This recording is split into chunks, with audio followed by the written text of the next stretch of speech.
ఫిరాయింపు ఎమ్మెల్యేలు పచ్చి అబద్ధాలు చెప్తున్నారంటూ ఫైర్ అయ్యారు బీజేపీ ఎంపీ డీకే అరుణ. వాళ్ళు అబద్ధాలు చెప్తున్నారని స్పీకర్ కూడా తెలుసన్నారు. వాళ్ళు బీఆర్ఎస్ లోనే ఉంటే ఎందుకు ఆ పార్టీ కార్యక్రమాలకు వెళ్లటం లేదని ప్రశ్నించారు. ఫిరాయింపు ఎమ్మెల్యేలపై స్పీకర్ వెంటనే నిర్ణయం తీసుకోవాలని డిమాండ్ చేశారు ఆమె. ఇక యూరియా సరఫరా చేయటంలో రాష్ట్ర ప్రభుత్వం విఫలమైందని విమర్శించిన డీకే అరుణతో మా ప్రతినిధి విక్రమ్ ఫేస్ టు ఫేస్.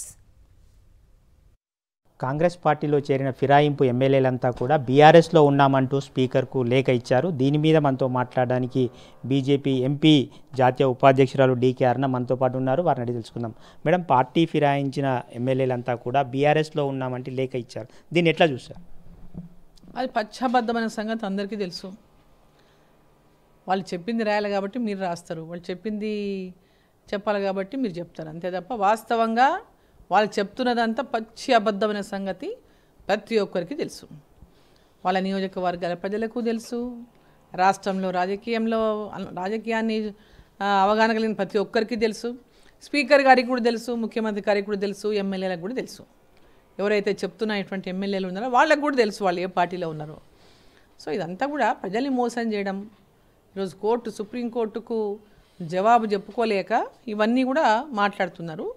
ఈ అబద్ధాలన్నింటినీ కూడా సుప్రీంకోర్టు ఇట్లాంటి అబద్ధాలు చెప్పే వాళ్ళని కూడా కఠినంగా శిక్షించాలి. నిజం ఒప్పుకోవాలి. ఒక ప్రజాప్రతినిధులుగా ఉండి ఎంతోమందికి స్ఫూర్తిదాయకంగా ఉండాల్సినటువంటి వీళ్ళు పచ్చి అబద్ధాలు, పచ్చి మోసాలు చేస్తుంటే వీళ్ళకు ఎమ్మెల్యేలుగా ఉండే అర్హతనే లేదు. మేడం, 2018లో మీ ప్రత్యర్థిగా గెలిచిన బండ్ల కృష్ణమోహన్ రెడ్డి పిత గతంలో కూడా అనర్హత వేటు పడింది, మీకు అనుకూలంగా కోర్టు తీర్పు వచ్చింది. ఇప్పుడు కూడా వివాదాస్పదంగా పార్టీ ఫిరాయించలేదు, బీఆర్ఎస్లో ఉన్నానని చెప్తున్నారు. దీన్ని ఏ విధంగా చూస్తారు? ఇవన్నీ పచ్చబద్దాలే. వాళ్ళు చెప్తున్నారు వాళ్ళ యొక్క అంటే నిజాన్ని ఒప్పుకోలేక, అంటే వాళ్ళ యొక్క ఎమ్మెల్యే పదవిని కాపాడుకోవడానికి వాళ్ళు మాట్లాడుతున్నటువంటి మాటలు మాత్రమే. వాళ్ళు నిజంగా బీఆర్ఎస్ పార్టీలో ఉంటే వాళ్ళ నాయకుని కలుస్తున్నారా? వాళ్ళు పార్టీ ఆఫీస్కి పోతున్నారా? బీఆర్ఎస్ పార్టీ ఆఫీస్కి ఈరోజు ఎక్కడైనా వాళ్ళు పార్టీ ఆఫీసులు బీఆర్ఎస్ పార్టీలో యాక్టివ్గా ఉన్నట్టు, ఇంతకుముందు గులాబీ జెండాలు కడుతున్నారు, ఇప్పుడు కడుతున్నారా జెండాలు వీళ్ళు? వాళ్ళ కార్యక్రమాలలో కానీ వాళ్ళ ప్రోగ్రాంలలో ఎక్కడైనా గులాబీ జెండా కనపడుతుందా?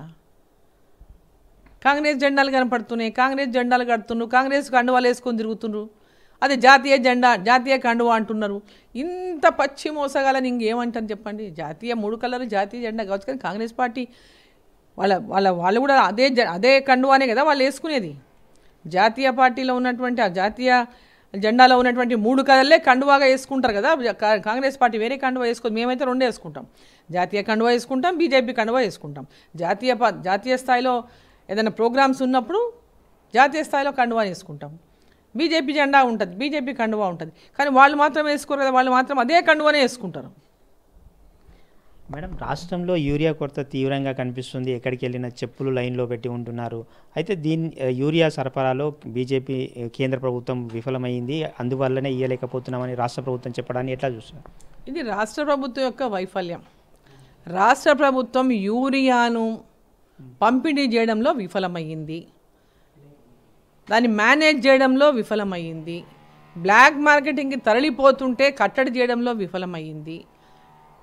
యూరియా లేదనేటటువంటి మాట మంత్రి మాట్లాడి దీని లోపల పెద్ద ఎత్తున రైతుల లోపల ఆందోళన కలిగించి బ్లాక్ మార్కెటింగ్కి తరలిపోయేటటువంటి విధంగా ఈరోజు ఈ రాష్ట్ర ప్రభుత్వం యొక్క చేతగానితనాన్ని తీసుకొచ్చి భారతీయ జనతా పార్టీ మీద మాట్లాడడం వారి యొక్క అంటే చేతగానితనానికి ఇంతకంటే పెద్ద నిదర్శనం ఇంక అక్కర్లేదు.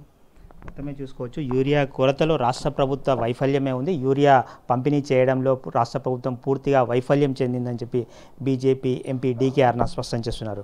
వీడియో జర్నలిస్ట్ వినోద్తో విక్రమ్, సాక్షి టీవీ, హైదరాబాద్.